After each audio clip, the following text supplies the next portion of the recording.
Here's another film that they highlighted for us at CinemaCon back in April that honestly did not look all that appealing to me. And it's the movie She Said with Kate Mulligan. And Carrie. What's that? Carrie Mulligan. Did I say Kate Mulligan? Mm-hmm. Carrie Mulligan. Sorry. No worries. I got you. Thank you for covering me. Mm-hmm. So this is, of course, a movie based on the real life story about how Harvey Weinstein got exposed and his fall from grace and what happens there, and the women responsible for bringing him down. The trailers and the previews they showed us for it looked dull. They have not done a good job marketing this film at all. My interest level, other than the fact that Kate was in it, I know. Other than the fact that and not only that, but Jodi Kantor, who, or Zoe Kazan, I mean, not Kantor, Zoe Kazan, who plays Camille Nanjiani's wife / girlfriend in The Big Sick, which is like one of my favorite movies of the past like 20 years. I love that. They're both amazing in this. Mulligan and her are just absolutely incredible in this, but they did a terrible job marketing it. Nothing about the trailers looked interesting. And so I'm like, whatever, it's an important thing, especially within our industry. So I went to go watch it last night. This is a good movie. Oh, I was talking to Rob this morning. One of the things that I really liked about it is you don't see real movies about journalism anymore. And like you have to go all the way back to like The President's Men, and what would be another one that maybe Spotlight was Spotlight would be one. Spotlight, Yeah. right? It's not often these movies come out. Mm-hmm. It's only like every few years. Do you remember a movie called Absence of Malice? Yes. With Paul Newman and Sally Field? That was kind of about journal. It's different. It wasn't about it was this fictional movie. Yeah, but this is all about investigative journalism. Mm-hmm. And it reminds me a lot too, because I've gotten into some arguments with some fellow YouTubers and podcasters and bloggers and stuff like that who will refer to themselves as journalists. And I've had these arguments. It's like, wrap your head around this. You are not a journalist. I do the job of journalist. No. You do some Google searches and then you write some posts. You're not a fucking journalist. That's why when people that's why I call myself a pundit. I always refer to myself as a pundit because I do not deserve to be called a journalist.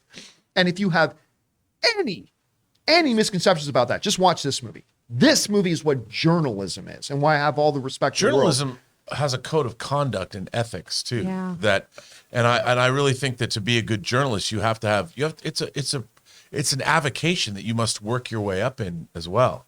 I mean, my uncle, he's passed away, was editor of the Los Angeles Times and the Philadelphia Inquirer, and he was later a journalism professor at USC.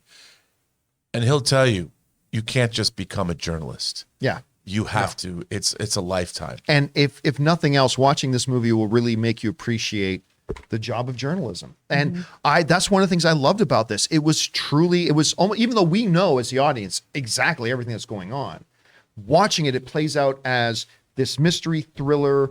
Yeah, as these journalists are going through the layers and trying to uncover what's going on and all that kind of stuff. And it's powerful and it's moving. And I was telling Rob about the opening of the film that is you look at it in a different context now. Something that happens in the opening of this film, which was a real life event, I won't say how they do it in the story, happens and you're like, oh my God, you see it in a different way, in a different light. It makes it all the more powerful. The performances are absolutely incredible. I was riveted. Though my one big complaint about the movie is this.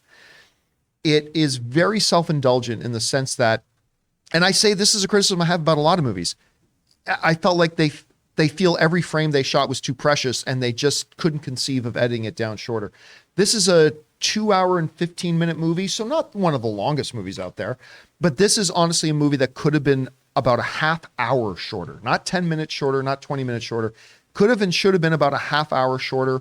And because they basically take a scene that's like a 6, 7, 8 minute scene, and then they basically do the same scene again, just with a different character.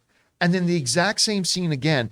Whereas if this was edited properly, you wouldn't have lost any of the emotional impact of what's going on as a result of these scenes. But you also could have made the movie move a lot faster. And it definitely does drag in a number of places. It drags.